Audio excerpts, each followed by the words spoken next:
This is Real News Media TV, coverage you can trust. Please like, share, subscribe, and hit the notification bell. Select all for daily news updates. High Commander condemns the cop's murder, promises a thorough probe. The police high command has condemned the last night's murder of Constable Brian Martin in his community of Ricketts Avenue in Maxfield Park, St. Andrew, promising a thorough investigation of the matter. 4 other persons were shot, including a 10-year-old child. Constable Martin, 22, was among a group of persons at a wake in the community, also known as Frog City, when armed men allegedly approached and opened fire around 10 p.m., the police say. The policeman died while being treated. The other persons have been admitted in stable condition. The police will not be deterred by this latest attack. They will continue their focus of ridding communities of guns, gunmen, and gangs who continue to cause death, pain, and mayhem, the High Commander said. Furthermore, we will be relentless in our pursuit in bringing those criminals to justice, a police statement said.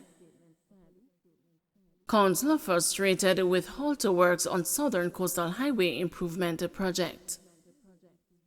More concerns are being raised this afternoon regarding aspects of the multi-million-dollar Southern Coastal Highway Improvement Project in St. Thomas. Counsel for the Morant Bay Division in the St. Thomas Municipal Corporation, Rohan Brand, has taken issue with the abrupt halt to emergency works along segments of the road. The repairs were reportedly to have been undertaken ahead of a visit to St. Thomas by government officials, including Prime Minister Andrew Holness. Councillor Brand explained what transpired, so many work started happening day and night, and as soon as they get the information that the Prime Minister won't be coming again, everything came to a halt, nobody no move again. And we are so tired and fed up. You know what bothers me? I was invited to be at a function that the Prime Minister was supposed to be coming, and they opened up a new fire station in Yallas. And the word got out, and I can tell you this, so many work started happening day and night. Everybody's working, scraping the road, trying to do every little thing. And as soon as they get the information that the Prime Minister won't be coming again, I guess it was postponed or whatever like that, everything came to an halt. Nobody no move again. Come and live out of Lethal and come here to and from Kingston daily. And believe me, St. Thomas people, we will get some good road. Because it's only when the Prime Minister seems to be coming here, you see them scrape up and sweep up and all these things. And we're just tired of it. We just cannot be this kind of fool for them no more. These contractors are not competent enough to do the work. Give it up. Make people who can do the work. So, Mr. Prime Minister, I'm asking you, please, sir, if you can just come and live out here in St. Thomas just for a while, so that the work will be completed. Leroy Pasley, who is seeking to contest the Seaford division on a People's National Party ticket at the next local government polls, is calling for the intervention of Member of Parliament for Western St. Thomas, James Robertson. We cannot even drive. I don't even drive. I have to take taxi because it doesn't make any sense. You're tired if you have to drive from Roundabout to Yallas. You are so tired that it is like a stress to come back to Roundabout. And we are asking the question, where are the relevant persons who have portfolio responsibility to deal with these situations? Where's the Member of Parliament? Where is the Member of Parliament? In none of these things we have ever heard him open his mouth and say one word. And we, the citizen, are calling on him now to step up to the plate and do something, do what he needs to do, the things that he ought to be doing. We are looking to him to do it. Appliance store in St. Elizabeth robbed.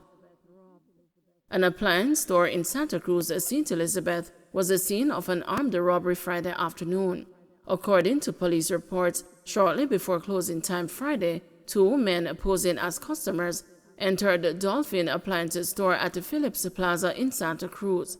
It's reported that both men pulled firearms and ordered store employees to lie on the floor. The men then demanded cash from the operator. The store owner handed over cash estimated at $600,000 and also jewelry valued at $500,000. The two robbers then fled on foot. Investigators say at the time of the robbery, one suspect was dressed in a light blue shirt, blue jeans and a cap. He's of fair complexion, slim build, and about 6 feet. The other suspect is of dark complexion, sporting a plaited hairstyle, and dressed in dark-colored clothing and a cap. Mother of Jamaican woman killed in Bahamas believes death linked to gang feud.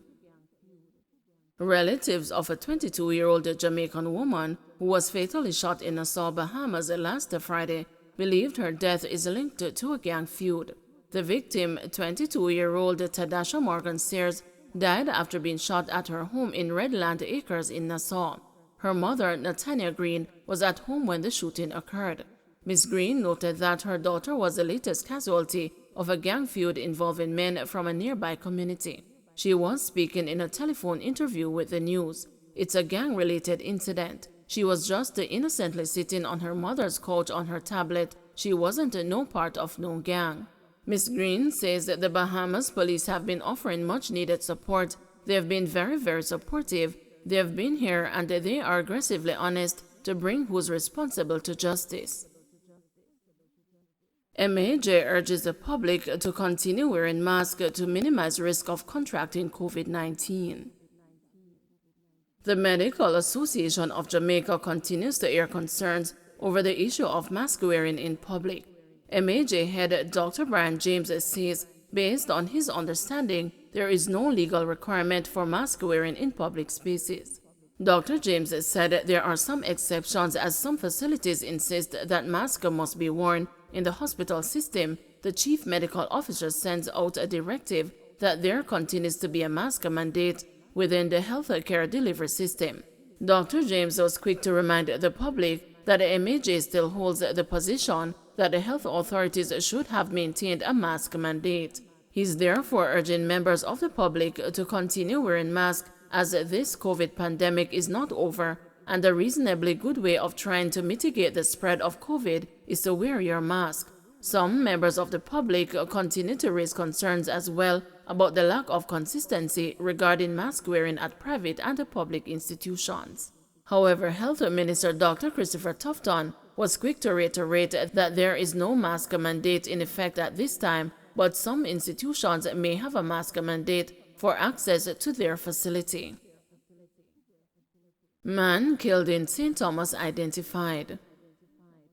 A man who was shot and killed in St. Thomas Friday night has been identified as Norman Brown.